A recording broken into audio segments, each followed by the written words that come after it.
तर शेतकरी मित्रांनो, हे बघा, हे आपल्या गाईच्या गोठ्यातून आपलं आलेलं शेण असन, गावऱ्या असन, हे आपलं हे डायरेक्ट जे आपलं शेण आहे हे आलेलं शेण. पुन्हा हे काडी कचरा, हे बघा हे कसं आहे.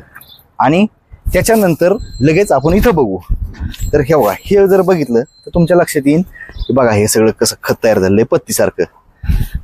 बघा, प्युअर गांडूळ खत तयार झालंय. तर मी तुम्हाला आता माहिती सांगतो की ह्या डायरेक्ट गावऱ्यापासून तर गांडूळ खत कसं तयार केलं ह्याचं मी पूर्ण माहिती तुम्हाला आता सांगणार आहे. ती तुम्ही शेवटपर्यंत नक्की व्हिडिओ बघा. तर चला आपण आता चालू करू गांडूळ खत आपण कसं तयार केलं ह्याची माहिती. शेतकरी मित्रांनो, आपण हे गांडूळ खताचा इथं बेड लावलेला आहे. ह्याला जवळपास 3 महिने आपले पूर्ण झालेले इथं.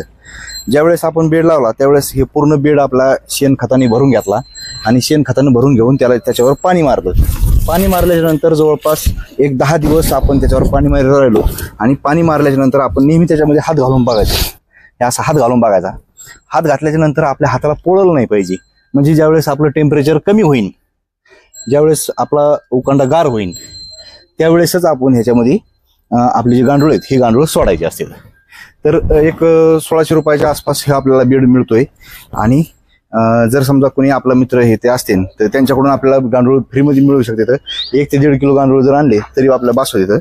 पण जर विकत घ्यायचे म्हणलं तर एक 100 रुपये 150 रुपये किलोने आपल्याला हे गांडूळ मिळून जातील.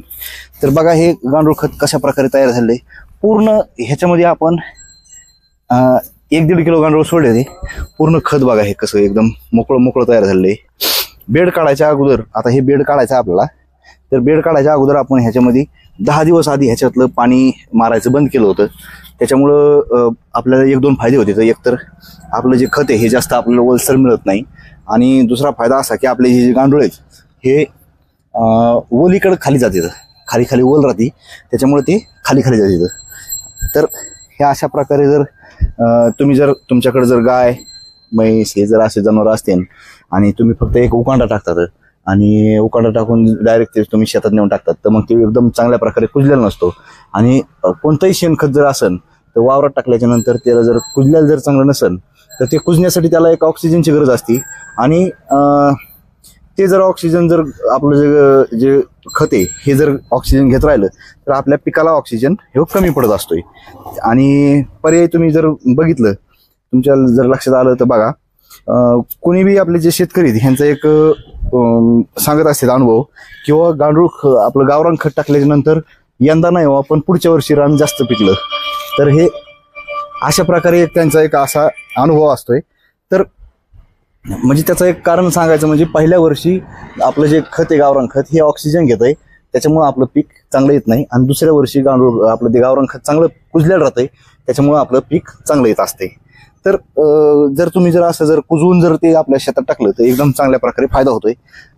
तर ज्यावेळेस आपल्याला बेड काढायचा असतो त्यावेळेस आपण अगोदर असा बेड काढून घ्या, सगळा गोळा करून घ्या आणि मग असं राहू द्या आणि दुसऱ्या दिवशी हे भरा.